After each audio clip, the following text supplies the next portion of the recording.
बिहार की सियासत में इन दिनों धर्म की गूंज सुनाई पड़ रही है। भाजपा के फायर ब्रांड नेता और केंद्रीय मंत्री गिरिराज सिंह ने 5 दिनों की हिंदू स्वाभिमान यात्रा में हिंदुओं को संभावित खतरे के प्रति जागरूक किया। तो आरजेडी नेता और बिहार के पूर्व डिप्टी सीएम तेजस्वी यादव ने मुसलमानों के किसी तरह के अहित की स्थिति में ईंट से ईंट बजा देने की खुली चुनौती दे डाली। इस सियासी तनातनी के केंद्र बने गिरिराज सिंह की यात्रा का उनकी पार्टी भाजपा ने ही समर्थन नहीं दिया, जबकि नीतीश कुमार की पार्टी जेडीयू ने बिहार में उनकी यात्रा को फिजूल बताया। मगर सीएम नीतीश ने ना उनकी यात्रा रोकने की कोशिश की और ना ही पार्टी का साथ नहीं मिलने पर गिरिराज सिंह ने अपनी यात्रा ही स्थगित की। 80 के दशक के आखिरी वर्षों में भाजपा के सीनियर लीडर लालकृष्ण आडवाणी ने अयोध्या में राम मंदिर निर्माण के लिए रथ यात्रा निकाली थी। उस समय बिहार में आरजेडी सत्ता में थी और लालू यादव सीएम थे। आडवाणी की यात्रा ने जब बिहार में प्रवेश किया तो लालू यादव की पुलिस ने उन्हें गिरफ्तार कर लिया। उसके बाद से ही मुस्लिम समाज लालू को अपना हितैषी मानने लगा।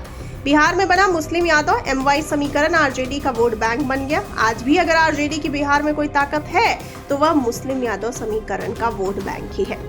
आपको बता दें कि गिरिराज सिंह ने अपनी यात्रा के दौरान बांग्लादेशी घुसपैठ से बिहार के सीमांचल में बदल रही डेमोग्राफी के प्रति हिंदुओं को सचेत किया। उन्होंने बांग्लादेश में हिंदुओं के साथ हो रहे व्यवहार की याद दिलाई और कहा कि हिंदू सचेत नहीं हुए तो बांग्लादेश जैसी स्थिति अपने यहाँ भी आ सकती है।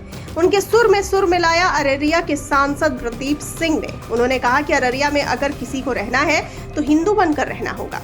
हालांकि भाजपा ने इससे उनका निजी बयान करार दिया है। आपको बताते चलें कि आरजेडी की ओर से तो गिरिराज की हिंदू स्वाभिमान यात्रा का विरोध स्वाभाविक है, मगर आश्चर्य की बात यह रही कि भाजपा के प्रदेश अध्यक्ष ने भी उनकी यात्रा से पल्ला झाड़ लिया। जेडीयू के प्रवक्ता नीरज कुमार समेत कई नेताओं ने उनकी यात्रा पर सवाल खड़े किए। राष्ट्रीय लोक मोर्चा आरएलएम प्रमुख उपेंद्र कुशवाहा ने यात्रा को गैर जरूरी बताया। आरजेडी का बिहार में सहयोगी सीपीआई एमएल के महासचिव दीपांकर भट्टाचार्य ने तेजस्वी यादव की तरह ही यात्रा को दंगा भड़काने वाला बताया है। तेजस्वी ने तो यहां तक कह दिया कि अगर बिहार में कोई गड़बड़ी हुई तो वे ईंट से ईंट बजा देंगे। आपको बताते चलें कि धर्म के नाम पर वोटर बटे तो सबसे अधिक नुकसान नीतीश कुमार को होगा। नीतीश कुमार ने अभी तक अपनी छवि धर्मनिरपेक्ष नेता की बना रखी है। भाजपा के साथ रहने पर उन्हें वैसे भी मुसलमान वोटों के खिसकने का खतरा है। यही वजह रही है कि लोकसभा चुनाव के दौरान उन्होंने मुसलमानों को सफाई दी थी कि भाजपा के साथ रहकर भी उन्होंने मुसलमानों का कोई अहित नहीं होने दिया, तो आगे भी वे अहित नहीं होने देंगे। मुसलमानों के प्रति उनके मन में कोई नफरत नहीं है। इसे साबित करने के लिए वे मजारों पर चादर पोशी के लिए जाते रहे हैं। आरजेडी से उन्होंने बड़ी मुश्किल से मुसलमानों को सबसे पहले अपने पाले में किया था। इसीलिए गिरिराज सिंह की यात्रा उनके लिए सबसे बड़े खतरे का सबब बन सकती है। आपको बताते चलें कि बिहार में करीब 17.7% मुस्लिम वोटर हैं। 47 सीटों पर मुस्लिम आबादी जीत और हार तय करती है।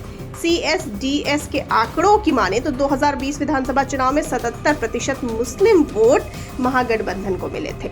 2020 में नीतीश कुमार को पार्टी ने 11 मुस्लिम उम्मीदवारों को टिकट दी थी, मगर एक भी जीते नहीं थे। नीतीश कुमार के लिए ये पहला एक्सपीरियंस था कि उनकी पार्टी से एक भी मुस्लिम कैंडिडेट चुनाव नहीं जीता। 2020 में ही 11% मुस्लिम वोट के साथ ओवैसी की पार्टी ने 5 सीटों पर जीत दर्ज की।